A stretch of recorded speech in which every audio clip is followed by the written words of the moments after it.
അപ്പോൾ നമ്മുടെ rapid ഫയറിലെ first question, 4 ദിവസത്തിൽ കൂടുതൽ കുളിക്കാതെ നിന്നിട്ടുണ്ടോ? ചോദ്യമാണോ? ഇങ്ങനെയാണ് ചോദ്യം ചോദിക്കണം? അപമാനിക്കണല്ലേ ഇത്? Next question. മര്യാദക്കുള്ള ചോദ്യങ്ങൾ ചോദിക്കും. മറ്റുള്ളവരുടെ ബ്രഷ് ഉപയോഗിച്ച് പല്ല് തേച്ചിട്ടുണ്ടോ? കേട്ടിട്ട് തന്നെ വാളു തന്നെ. ഇങ്ങനെയുള്ള ചോദ്യങ്ങളാണ് ഞാൻ വരില്ലായിരുന്നു. ഇത് സ്റ്റാൻഡേർഡുള്ള ആങ്കറാന്ന് ഞാൻ വിചാരിച്ചത്. സ്റ്റാൻഡേർഡുള്ള ചോദ്യങ്ങൾ ചോദിക്കും. How do you really get into the content creation? Like, what made you to become an influencer and influence society as you're doing right now? മറ്റേ ബ്രഷിൻ്റെ ടൈപ്പ് ചോദ്യങ്ങൾ തന്നെ മതിയായിരുന്നു. ഇത്രയും നല്ലൊരു ഇന്റർവ്യൂ കിട്ടണം. ഇന്റർവ്യൂ അല്ല, ഒരു ഇൻട്രോ. നല്ലൊരു ഇന്റർവ്യൂറിനെ കിട്ടിയെന്നൊക്കെ പറയാം. ലാസ്റ്റ് പറയാം. ഷൈൻ ചേട്ടാ, welcome to the show. Thank you so much ഇത്രയും ഞങ്ങൾക്ക് വേണ്ടിയിട്ട് കുറച്ച് സമയം മാറ്റി വെച്ചതിന്. എവിടെയായിരുന്നു? കുറച്ച് നാൾ കാണാനില്ലായിരുന്നു, ഇടയ്ക്കൊരു ബ്രേക്ക് എടുത്ത്.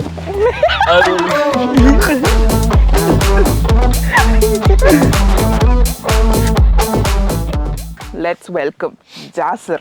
ജാസിർ അടിപൊളി ഒരു, അതായത് വളരെ നിമിഷങ്ങൾ കൊണ്ട് ഒരു കോണ്ടന്റ് ഐഡിയ ഒക്കെ ഇങ്ങനെ ടേട്ടേന്നിങ്ങനെ പറഞ്ഞ് പോകുന്ന ഒരാളാണ്. നമുക്ക് എല്ലാവർക്കും ഇൻസ്റ്റഗ്രാമിൽ സോഷ്യൽ മീഡിയയിലൊക്കെ നല്ല കണ്ട് പരിചയമുള്ള ഫേസ് ആണ്. ഇത്രയും നല്ലൊരു ഇന്റർവ്യൂ കിട്ടണം. ഇന്റർവ്യൂ അല്ല, ഒരു ഇൻട്രോ പോയി. ഇൻട്രോ കിട്ടണം. ഞാൻ വിചാരിച്ചു ഇന്റർവ്യൂർ, നല്ലൊരു ഇന്റർവ്യൂറിനെ കിട്ടിയെന്നൊക്കെ പറയാം. ലാസ്റ്റ് പറയാം. ഇൻട്രോ കിട്ടണം. അതൊക്കെ കാരണം എന്റെ ഫസ്റ്റ് ഇന്റർവ്യൂ ആണ്. First interview. ആ ഒരു ഭാഗ്യം എനിക്ക് തന്നെ കിട്ടിയത് ഞാൻ വളരെ സന്തോഷിക്കുന്നു. അപ്പൊ ഇത്രയും നല്ല ഇൻട്രോ തന്ന ശ്രുതിക്ക് താങ്ക്സ്. ജാസന്റെ ഭയങ്കര ഈ സംസാര രീതി ഉണ്ടല്ലോ, ഭയങ്കര ഇഷ്ടമാണ് കാണാൻ. ശരിക്കും കൊച്ചിക്കാരനാണല്ലോ, പക്കാ കൊച്ചിക്കാരൻ. പക്ഷെ മറ്റേ ഈ വേറെ ജില്ലകളിലെ സ്ലാങ് പഠിക്കുന്ന പരിപാടി, അതൊരു അടിപൊളി സാധനമാണ്. അതിന്റെ വീഡിയോസ് ഒക്കെ ഭയങ്കര ഇൻട്രസ്റ്റിംഗ് ആണ് കാണാൻ. അത് എവിടുന്ന് കിട്ടിയ ആ ഒരു ഐഡിയ? ഇപ്പൊ തൃശ്ശൂർ ഭാഷ പഠിക്കണം തോന്നിയപ്പോ ആയിരുന്നു പ്രാഞ്ചേട്ടൻ കാണാൻ തുടങ്ങി. ഇപ്പൊ പറയുമ്പോ പ്രാഞ്ചേട്ടൻ എന്നൊക്കെയാ പ്രാഞ്ചേട്ടൻ കാണാണെങ്കിൽ കോട്ടയം പഠിക്കണം തോന്നിക്കഴിഞ്ഞാൽ അപ്പൊ കോട്ടയം കുഞ്ഞച്ച കാണാം, തോപ്പിൽ ചോപ്പ് കാണാം. അങ്ങനെ മമ്മൂക്കയുടെ സിനിമകൾ കണ്ടാണ് ഞാൻ കൂടുതലും സത്യം പറഞ്ഞാൽ അത് ഇമിറ്റേറ്റ് ചെയ്ത് അതങ്ങനെ പഠിച്ചു. മമ്മൂക്ക ഫാനാണ്. ആ സ്ലാങ്ങിന്റെ എന്തെങ്കിലും ചെറിയ സാധനം കാണിച്ചാൽ നോക്കട്ടെ. ഭയങ്കര സന്തോഷമുണ്ട്. ഇപ്പൊ വിളിച്ചാല് കുറെ ചോദ്യങ്ങൾ ഇപ്പൊ തന്നെ വന്ന് കേറിയില്ല, അപ്പൊ തന്നെ കുറെ ചോദ്യങ്ങളാ ചോദിക്കുക. പട്ടപ്പെട്ടെന്ന് ഉത്തരം ഇങ്ങനെ പറയാൻ ദോശ ചൂടുപോലത്തെ പരിപാടി ഇല്ല, കുറച്ച് ആലോചിക്കണ്ടേ. തൃശ്ശൂർ ഭാഷ ഫ്രണ്ട്സിന്റെ അടുത്തുനിന്നൊക്കെ അങ്ങനെ കളമശ്ശേരിയിലുള്ള ഒരു ഭൂരിഭാഗവും എല്ലാവരും തൃശ്ശൂരിൽ തന്നെ ഉള്ളവരാന്ന് പറയാം. അതിപ്പോ ഈ തൃശ്ശൂർ എന്ന് പറയുമ്പോഴേ ജാസന്റെ പൈ ഇങ്ങനെ മാറി തുടങ്ങും. അത് പിന്നെ അങ്ങനെ പണ്ട് തൃശ്ശൂർ എന്ന് പറയുമ്പോ തൃശ്ശൂര്, അവരായിട്ട് കൂടിയ പിന്നെ തൃശ്ശൂര് അങ്ങനെ.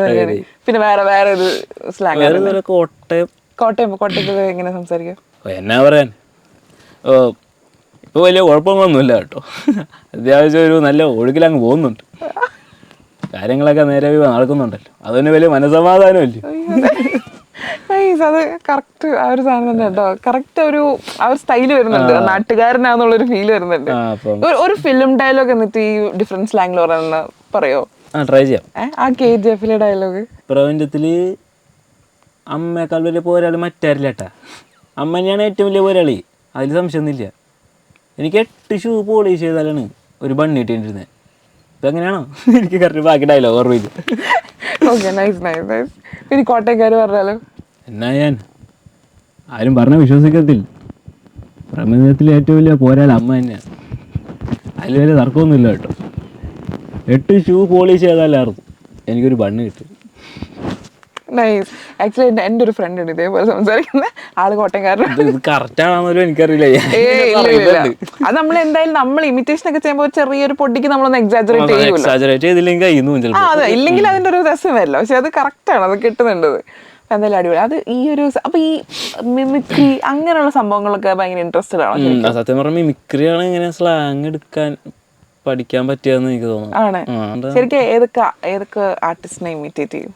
വിനയ് ഫോർട്ട് ചേട്ടനെ ചെയ്യാറുണ്ട്. പിന്നെ ഇയാൾക്ക് മറ്റേ ആറാട്ടണ്ണൻ, ഷൈൻ ടോം ജാഗോ, സൗബിൻ വോയിസ് അല്ല, നമുക്ക് ചെറിയ മാനറിസം. ആക്ച്വലി ജാസന്റെ വീഡിയോസിലൊക്കെ ഇടയ്ക്കിടയ്ക്ക് ഇങ്ങനെ നമുക്ക് കാണാം ഇങ്ങനെ മിന്നി മായുന്ന ഒരു അവരുടെ മാനറിസം ഒക്കെ ഇങ്ങനെ വന്നു പോകുന്നത്. കമന്റ് ഇങ്ങനെ സൗണ്ട് അല്ല, ഒരു മാനറിസം മൊത്തത്തിലുള്ള എന്തോ ഒരു ശരിയാണ്. അപ്പൊ ഇവരെ ഇമിറ്റേറ്റ് ചെയ്യാൻ പറ്റുന്നത് എങ്ങനെ ഐഡന്റിഫൈ ചെയ്തേ? പറ്റും നമുക്കറിയില്ല. അപ്പോൾ കോമഡി ഉത്സവം എന്ന് പറഞ്ഞൊരു പരിപാടി ഉണ്ടായിരുന്നു. അത് കണ്ടുകൊണ്ടിരുന്ന സമയത്ത് അതിന് കുറേ പേര് വന്ന് പെർഫോം ചെയ്യുമല്ലോ. അപ്പോൾ ഞങ്ങളിങ്ങനെ ഞാൻ വീട്ടിൽ നിന്ന് കണ്ടുകൊണ്ടിരിക്കുന്ന സമയത്ത് ഇപ്പോൾ പിന്നെ ഫോർട്ടിൻ്റെ ആൾക്കാർ വന്ന് ചെയ്താണെങ്കിൽ നമ്മളിങ്ങനെ കൂടെ പറഞ്ഞു ജാവ ജാവ. അപ്പോൾ ശരിയാവുന്നുണ്ടോ അതൊരു. പിന്നെ കുളിക്കാൻ കയറുമ്പോഴായാലും ജാവ. അപ്പോൾ പിന്നെ ഫുൾ പ്രാക്ടീസ്. പിന്നെ വിനീഫോട്ടാ 2 ദിവസം വീട്ടുകാരുടെ ചെവിനോട് പോയിട്ട് ജാവ ഇങ്ങനെ പറഞ്ഞോണ്ടിരിക്കുക. അപ്പോൾ എന്താടാ മോനെ വയ്യേ. വാപ്പയൊക്കെ ചീത്ത പറയാൻ തുടങ്ങി, നിനക്ക് പ്രാന്താവും. റോട്ടിൽ കൂടെ പോകുമ്പോഴാണെങ്കിലും ജാവ അരി വാങ്ങിച്ചോണ്ട് വരുമ്പോഴാണെങ്കിലും നമ്മിങ്ങനെ പറഞ്ഞോണ്ടേ. സത്യം പറഞ്ഞാൽ മിമിക്രി അങ്ങനെ പഠിക്കാൻ പറ്റുള്ളൂ എന്ന് എനിക്ക് തോന്നണേ. അല്ലാണ്ട് നമുക്ക് മിമിക്രി പഠിക്കാന്ന് പറഞ്ഞൊരു സ്ഥലത്ത് ഇരുന്ന് പറ്റിയത്. അപ്പോൾ വേറൊരിടത്ത് പോകുമ്പോൾ വണ്ടിക്ക് പോയാലും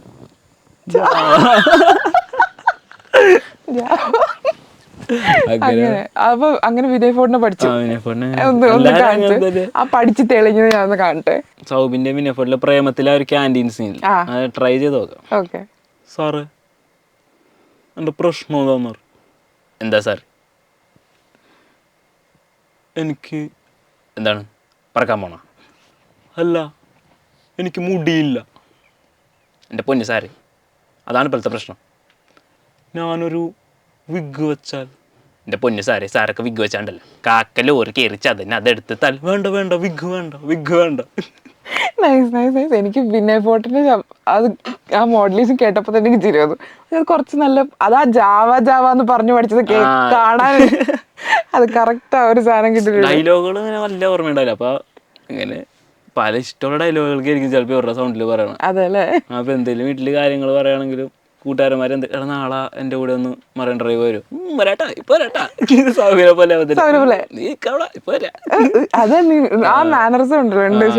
സൗണ്ടിന് ഒരു മാനറിസം ശ്രദ്ധിക്കാം. അങ്ങനെ ബോഡി ലാംഗ്വേജ്. അതെ. വേറെ ആക്ടർ ആരാളുള്ളത്? ഷൈൻ ടോമിനെ ഒരു തൊപ്പി തരാൻ പറ്റും. ആ ഒരു തൊപ്പി. ഷൈൻ ചേട്ടാ, welcome to the show. Thank you so much ഇത്രയും ഞങ്ങൾക്ക് വേണ്ടിയിട്ട് കുറച്ച് സമയം മാറ്റി വെച്ചതിന്. എന്തോ കുട്ടിയുടെ സമയമാണോ മാറ്റി വെച്ചേ?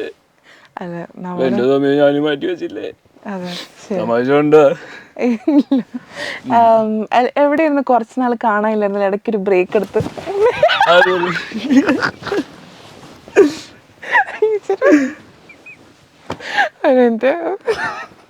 പേടിച്ചോ അങ്ങനെ. ആരാണ് കാണാണ്ടായത്? വിളിക്കാണ്ടല്ലേ ഞാൻ ഈ ഭൂമിയിലാണ് ഉണ്ടായ. അപ്പൊ വിളിക്കായിരുന്നു ആരാ? കാണാണ്ടാണ് ആയത്. കാണാണ്ടാക്കിയതല്ലേ? ആക്കിയതാണോ? ഇന്റർവ്യൂല് വിളിച്ചില്ലെങ്കിൽ കാണില്ല. അത് ശരിയല്ലേ? അതാണ് ശരി. അതെ അതെ ശരിയാണ്. ഇപ്പൊ പുതിയ ഏതെങ്കിലും സിനിമകൾ കുറെ ഇറങ്ങുന്നുണ്ട്. അല്ല, ചേട്ടന്റെ സിനിമ പുതിയ ഏതെങ്കിലും? എന്റെ പുതിയ സിനിമ എല്ലാം കണ്ടിട്ടുണ്ടാ? അല്ല, ഇറങ്ങുന്നുണ്ടോന്ന് ചോദിക്കാം. ഇറങ്ങുന്നുണ്ട്, പുതിയ സിനിമ ഇറങ്ങുന്നുണ്ട്. ഏതാണ് പുതിയ സിനിമ എന്ന് വെച്ചാല് തല്ലുമാല. അത് പുതിയതാണോ? തല്ലുമാല പുതിയല്ലേ? അല്ലാണ്ട് ലേറ്റസ്റ്റ് റിലീസ് ഏതെങ്കിലും? ലേറ്റസ്റ്റ് റിലീസ് ഉണ്ട്. എന്താ ചേട്ടനൊരു വിഷമം പോലെ? വിഷമുണ്ടാ? അങ്ങനെ ആർക്കാണ് വിഷമില്ലാത്ത? വിഷമില്ലാത്ത ആരെങ്കിലും ഉണ്ടാ? എല്ലാവർക്കും വിഷമുണ്ട്. എനിക്ക് വിഷമുണ്ട്, എല്ലാവർക്കും വിഷമുണ്ട്. പണ്ടത്തെ ആൾക്കാർക്ക് ഡിപ്രഷൻ ഉണ്ടായില്ല. അതെന്താ ഡിപ്രഷൻ എന്ന് പറഞ്ഞ സാധനം പണ്ടത്തെ ആൾക്കാർക്ക് ഉണ്ടായില്ല. അവർക്ക് ആ വാക്കറിയില്ല. നമ്മളെ കാലത്തിൽ വന്നപ്പോഴാണ് ഡിപ്രഷൻ ഉള്ളത്. ജീവിച്ച ഷൈൻ ടോം ചാക്കോയായിട്ട് ജീവിച്ച കുറച്ചു നേരം ഞാൻ ശരിക്കും പേടിച്ചു കേട്ടോ. അപ്പം എങ്ങനെയാണ് ഈ ഒരു കോണ്ടന്റ് ക്രിയേഷന്റെ ഒരു ഐഡിയയിലോട്ട് വന്നത്? ഞാൻ മറ്റേ ചോദിച്ച question, what made you to become an influencer? മലയാളത്തിൽ ചോദിച്ചാൽ നന്നായി. യൂട്യൂബില് പണ്ട് ഷോർട്സ് ഇറങ്ങുന്നതിന് മുമ്പ് യൂട്യൂബിൽ വീഡിയോ ഇറങ്ങും വലുതായി, ഒരു 4 മിനിറ്റ് 3 മിനിറ്റ് കണ്ടന്റ്സ്. അതിന് മുമ്പ് ആദ്യം ടിക്ടോക്ക് ഉണ്ടായി, ഡബ് സ്മാഷ്. അന്തക്കാലം ഡബ് സ്മാഷ് ചെയ്ത് കാര്യമൊന്നുമില്ല, വലിയ റീച്ചൊന്നുമില്ല, ഒരു 2 വ്യൂസ് 4 വ്യൂസ്. പിന്നെ കൊറോണ വന്നു, ടിക്ടോക്ക് ബാൻ ചെയ്തപ്പോഴാണ് സത്യം പറഞ്ഞ ഇൻസ്റ്റാഗ്രാമിലേക്ക് വന്നത്. ഇൻസ്റ്റാഗ്രാമിൽ ഇങ്ങനെ തട്ടിക്കൂട്ടി വീഡിയോ ചെയ്ത് കോളേജിൽ ചേർന്ന് അവരോടൊക്കെ കോളേജിൽ ചേർന്ന് കഴിഞ്ഞ് റീച്ച് ഇങ്ങനെ കിട്ടാൻ തുടങ്ങി. അപ്പോൾ ആദ്യമൊക്കെ ഇങ്ങനെ ആരും ഇങ്ങനെ കളിയാക്കിയിട്ടൊന്നുമില്ല, എല്ലാവരും പണ്ടോട്ട് തന്നെ സപ്പോർട്ടായിരുന്നു. കൂട്ടുകാരന്മാരായാലും കോളേജിലെ സാറുമാരും ടീച്ചർമാരായാലും സപ്പോർട്ടായിരുന്നു. കോളേജ് ചേർന്നപ്പോൾ തൊട്ടാണ് ഒരു റീച്ച് വന്ന് തുടങ്ങിയത്. ശരിക്കും ഈ ഇൻസ്റ്റാഗ്രാമിൽ നമ്മൾ റീൽസ് ചെയ്യുമ്പോഴേ ഏറ്റവും നമുക്ക് എന്താ കഷ്ടപ്പാടുള്ളൊരു സാധനം എന്ന് പറഞ്ഞാൽ കോണ്ടന്റ് ഐഡിയാസ് കണ്ടുപിടിക്കാം. അത് എങ്ങനെയാണ് അത് മാനേജ് ചെയ്യണേ? ഞങ്ങൾ ഓഡീഷന് പോയിട്ട് അവിടെ നിന്ന് പരിചയപ്പെടുന്ന കൂട്ടുകാരുകളാണ്. അപ്പോൾ എല്ലാവരും ആക്ടിങ്ങിനോട് ഫാഷനായിട്ടുള്ള ആൾക്കാരായിരിക്കും. അപ്പോൾ എല്ലാവരും ചിന്താഗതി ഒന്നായിരിക്കും, എങ്ങനെയും അഭിനയിക്കണം, വീഡിയോ ചെയ്യണം, എങ്ങനെയും ഒരുമിച്ച് ഗ്രൂപ്പായിട്ട് സിനിമയിൽ കയറണം, അങ്ങനെയുള്ള ആൾക്കാർ. ഇപ്പം ഞങ്ങളുടെ ഇപ്പോൾ ഉള്ള ഫ്രണ്ട്സ് എന്ന് പറഞ്ഞാൽ എല്ലാവരും അങ്ങനെയുള്ളവരാണ്. ഞങ്ങൾക്ക് ഇവിടെ കളമശ്ശേരിയിൽ റൂമുണ്ട്, അവർ റെൻറ്റിനടുത്ത് താമസിക്കുന്നുണ്ട്. അപ്പോൾ ഞങ്ങളവിടെ പോയിട്ട് എനിക്ക് ഫ്രീ കിട്ടുമ്പോൾ സൺഡേസൊക്കെ ആയാലും ഞാൻ അവിടെ പോയിട്ട് ഇരുന്ന് ഞങ്ങൾ ഗ്രൂപ്പായിട്ടിരുന്ന് സംസാരിക്കും. അപ്പോൾ കൂട്ടത്തിൽ ഏതെങ്കിലും ഒരുത്തിന് എന്തെങ്കിലും എപ്പോഴേലും കാണിച്ചിട്ടുണ്ടാവും. നിങ്ങളുടെ സ്വന്തം ജീവിതാനുഭവം. കൂടുതൽ ഞങ്ങളുടെ വീഡിയോ നോക്കിയാൽ അറിയാം, കൂടുതലും റിയൽ ലൈഫായിട്ടുള്ള കണ്ടന്റുകളായിരിക്കും. അതിൽ ഇത്തിരിയും കൂടി ഓവറായിട്ട് കയറ്റിയിട്ട് ചെയ്യൂലേ. അപ്പൊ ഇങ്ങനെ ഈ കോളേജിലൊക്കെ പഠിക്കുന്ന സമയത്ത് ഇങ്ങനത്തെ പരിപാടിയൊക്കെ സ്റ്റേജിലൊക്കെ പെർഫോം ചെയ്തിട്ടുണ്ടോ?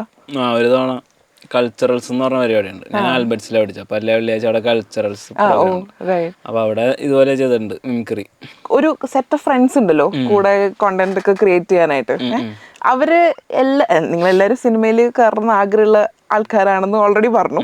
ശരിക്കും എന്താണ് സിനിമയിൽ ആക്ടിങ്? പല പേരാണ് ഷിൻഡോൺ റോജോൺ, ഇരട്ടകളാണ്, ട്വിൻസ്.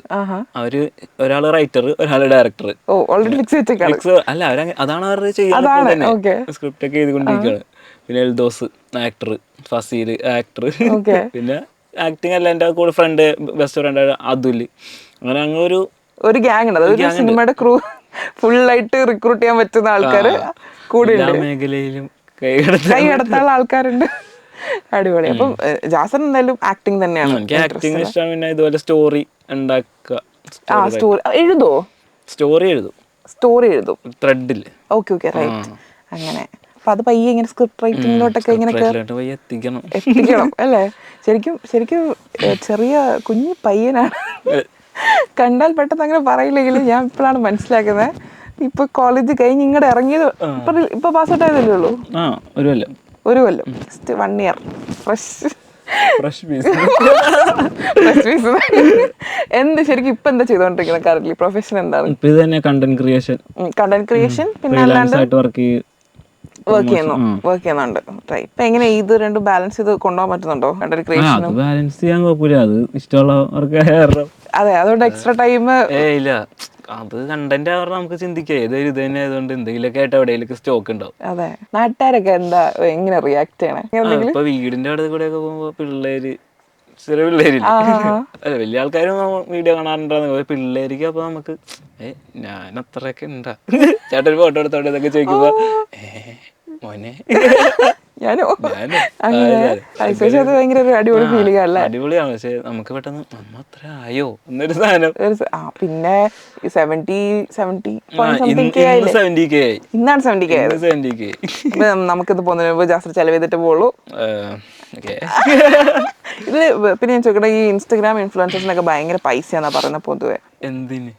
എന്തിനെന്നോ കോണ്ടന്റ് ക്രിയേറ്റേഴ്സിനൊക്കെ ഇവിടെ ഭയങ്കര റെമ്യൂണറേഷൻ ആണ്, ലക്ഷങ്ങളാണ് മേടിക്കുന്നതെന്നൊക്കെയാണ് ഞാൻ പൊതുവെ ഇങ്ങനെ കേൾക്കാറുള്ളത്. അതിനെ കുറിച്ച് നിനക്ക് എന്താ പറയാനുള്ളത്? ഒന്നും പറയാനില്ല. അതെ, അല്ല അങ്ങനെയല്ല, പറയണം, സത്യം പറയണം, ഞങ്ങൾക്ക് അറിയണമെന്ന് ആഗ്രഹമുണ്ട്. ഇല്ല, ഇൻസ്റ്റയിലും കാശ് കിട്ടില്ല, മോണിറ്റൈസേഷൻ ഇല്ല. നമ്മ പ്രൊമോഷൻ ചെയ്യാം. അപ്പൊ നമ്മുടെ ഒരു ബഡ്ജറ്റ് പറയാം, അഫോർഡബിൾ ആയിട്ടുള്ള പ്രൈസിൽ ചെയ്യാം. അങ്ങനെ ഇപ്പൊ പ്രൊമോഷൻ ചെയ്ത് കുറെ പൈസ ഉണ്ടാക്കണ്ടല്ലേ? പ്രൊമോഷൻ ചെയ്ത് ഉണ്ടാക്കുന്നുള്ളൂ, അതിനുള്ള മാർഗമുള്ളൂ. ഉണ്ടല്ലോ, ജീവിക്കണ്ടേ? സത്യം അല്ല, അത് വേണം. ഏഷ്യാനെറ്റില് സൂര്യൻ ഏത് ചാനലിലായാലും സിനിമയുടെ അടുക്ക് പരസ്യം വന്നില്ലെങ്കിൽ ഒരു കഷ്ടല്ലേ? കറക്റ്റ്. അത് ഇപ്പൊ ഈ നമ്മൾ ഈ സാധാരണ ഇപ്പോൾ കോളേജൊക്കെ കഴിഞ്ഞിട്ട് പഠിച്ചിറങ്ങുന്ന ആൾക്കാരെ ജോലി 9 to 5 ജോലിക്കൊക്കെ പോകണം എന്നൊക്കെ പറഞ്ഞാൽ അങ്ങനത്തെ ഒരു പ്രഷറൊക്കെ ഉണ്ടാവുമല്ലോ. നിനക്ക് ആ പ്രഷർ ഇല്ലല്ലോ, കാരണം ഓൾറെഡി ഒരു ഇൻകം ഒക്കെ നമ്മൾ സെറ്റ് ആണ്. അങ്ങനെ എനിക്ക് അങ്ങനെ വർക്ക് ചെയ്യാൻ ഇഷ്ടം, ഇങ്ങനെ ഒരു ഓഫീസിൽ പോയിരുന്ന് അങ്ങനെ ഇരിക്കാവുന്ന ടൈപ്പ് അല്ലേ? എനിക്കൊന്ന് സൂര്യനും ആകാശവും ഒക്കെ കണ്ട് പച്ചപ്പി കൂടെ നടന്ന് അങ്ങനെ നടന്നാലേ കണ്ടന്റ് കിട്ടുള്ളൂ. ചിലപ്പോ നമ്മ ബസ്സിൽ പോകുമ്പോഴായിരിക്കും കണ്ടന്റ് കിട്ടുക. ഒരു സ്ഥലത്ത് ഇരുന്ന് ചിന്തിക്കാൻ പറ്റില്ല. അപ്പൊ എന്ത് എഴുതി വെക്കോ? വോയിസ് റെക്കോർഡ്, ഫോണില് വോയിസ് റെക്കോർഡ്. അതാകുമ്പോ നമുക്ക് ആ ഒരു അപ്പോൾ നമുക്ക് കിട്ടിയ ഒരു ടോണും സ്ലാങ്ങിൽ തന്നെ നമുക്ക് പിന്നെ എടുത്ത് നോക്കുമ്പോഴും കിട്ടുമല്ലോ. എഴുതി വെച്ച് കഴിഞ്ഞാൽ ഏത് സ്ലാങ്ങിലാണ് നമ്മൾ അന്ന് നമുക്ക് കിട്ടിയതാ കണ്ടന്റ്, അത് മറന്നു പോകും. അത് ശരിയാ. അപ്പം എന്തായാലും ഞങ്ങൾക്ക് കുറേ ഈ ഒരു ഇൻഫ്ലുവൻസറിന്റെ ലൈഫ് സ്റ്റൈലിനെ കുറിച്ചൊക്കെ അറിയാൻ കുറച്ച് സമയം കിട്ടിയതിൽ ഞാൻ വളരെയധികം ഹാപ്പിയാണ്. അതെ, അങ്ങനെയൊക്കെ ഉണ്ട്. പിന്നെ നീ പറഞ്ഞ ഇത് സ്പോൺസർ വീഡിയോ ചെയ്യുന്നു, കൊളാബറേഷൻസ് ചെയ്യുന്നു, അതിന്റെ ഇൻകം വരുന്നു, അങ്ങനെ ഒരു ബിസി ലൈഫല്ലേ മൊത്തത്തില്. അപ്പൊ അതൊക്കെ നമുക്കത് അറിയാൻ പറ്റിയതിൽ വളരെയധികം സന്തോഷമുണ്ട്. ശരിക്കും നിനക്ക് എന്തെങ്കിലും ഷെയർ ചെയ്യാനുണ്ടോ? ഇത് ഞങ്ങളോട് പറയാത്ത എന്തെങ്കിലും കാര്യങ്ങളുണ്ടോ, ഞങ്ങൾ അറിയാത്ത how to be an influencer, അങ്ങനെ എന്തെങ്കിലും ഒരു ടിപ്സ് വല്ലതും കൊടുക്കാൻ പറ്റുമെങ്കിൽ? വ്യൂസ് കിട്ടിയില്ല എന്ന് പറഞ്ഞാൽ ആദ്യം മടുപ്പ് കാണിക്കാതിരിക്കുക. ആദ്യമൊക്കെ നമുക്ക് തീരെ വ്യൂസ് ഇല്ല. എനിക്ക് ഇപ്പൊ എന്റെ ഇൻസ്റ്റയിലെ ആദ്യത്തെ വീഡിയോ പോയി നോക്കിയാലും 200 വ്യൂസ്. അതിപ്പോ കയറിയത് 200, 50, 100. അങ്ങനെ ഒരു ഇപ്പൊ 250 വീഡിയോ 60 വീഡിയോകൾ ഞാൻ പോസ്റ്റ് ചെയ്തിട്ടുണ്ട്. അപ്പൊ ആദ്യത്തെ ഒരു 50 വീഡിയോ 80 വീഡിയോ ഒക്കെ വരെ എനിക്ക് അത്ര ഉണ്ടായുള്ളൂ. 200, 300 അത്ര ഉണ്ടായിരുന്നുള്ളൂ. ഡെയിലി പോസ്റ്റ് ചെയ്യാറുണ്ടോ? ആഴ്ചയിൽ 3 വീഡിയോ. പക്ഷെ കൺസിസ്റ്റന്റ് ആയിട്ട് ഇങ്ങനെ ഇങ്ങനെ ഇട്ടോണ്ടിരുന്നു. ഇഷ്ടമുള്ള കാരണം നമ്മള് വ്യൂസ് നോക്കണില്ല. ആ സമയത്ത് ഞാൻ നോക്കിയിരുന്നത് എന്റെ ഫ്രണ്ട്സിന് ഇഷ്ടപ്പെടുന്നുണ്ടാന്ന് മാത്രം. വീട്ടുകാർക്ക് കാണിച്ചു കൊടുക്കുമ്പോ അവർക്ക് ചിരി വരുന്നുണ്ട്. അങ്ങനെ അവരെ ചിരിപ്പിക്കാൻ വേണ്ടി ചെയ്ത് ഇപ്പൊ അവരെ നോക്കാണ്ട് ആൾക്കാരെ ചിരിപ്പിക്കും. അവർക്ക് ഒരു ഇതില്ലാണ്ടേ കണ്ട് ഇപ്പൊ വേറെ സ്ഥലങ്ങളിലേക്ക് ട്രാവൽ ചെയ്ത് തുടങ്ങി കണ്ടന്റ്സ്. അപ്പം എന്തായാലും ഇനി അങ്ങോട്ടും അടിപൊളി ഒരു എന്താ പറയാ, ഒരു വേറെ ലെവൽ ഇൻഫ്ലുവൻസറായി മാറട്ടെ. പിന്നെ അത് നിന്റെ ആഗ്രഹം പോലെ ഒരു ആക്ടറായി മാറട്ടെ. ഇനി ഇതേ ഇന്റർവ്യൂ നമ്മൾ ആക്ടറായി കഴിഞ്ഞിട്ട് അതെ സിനിമയിലൊക്കെ അഭിനയിച്ച് കഴിയുമ്പോൾ പിന്നെ നമ്മൾ ആ രീതിയിലായിരിക്കും ഒരു ഇന്റർവ്യൂ എടുക്കാൻ പോകുന്നത്. ഇല്ല, all the very best. Thank you so much for your time. എന്തെങ്കിലും പറയണ്ടോ? ഇനി ഇന്റർവ്യൂവിനെ കുറിച്ച് 2 വാക്ക് അവസാനം പറയാം. ഇത്രയും എന്നെ ഫസ്റ്റ് ആയിട്ട് ഇന്റർവ്യൂ ചെയ്ത് ശ്രുതിക്ക് എന്റെ സ്നേഹം മാത്രമേ ഉള്ളൂ. മതി തൽക്കാലം ഞാൻ ഹാപ്പിയാണ്. Okay, thank you so much.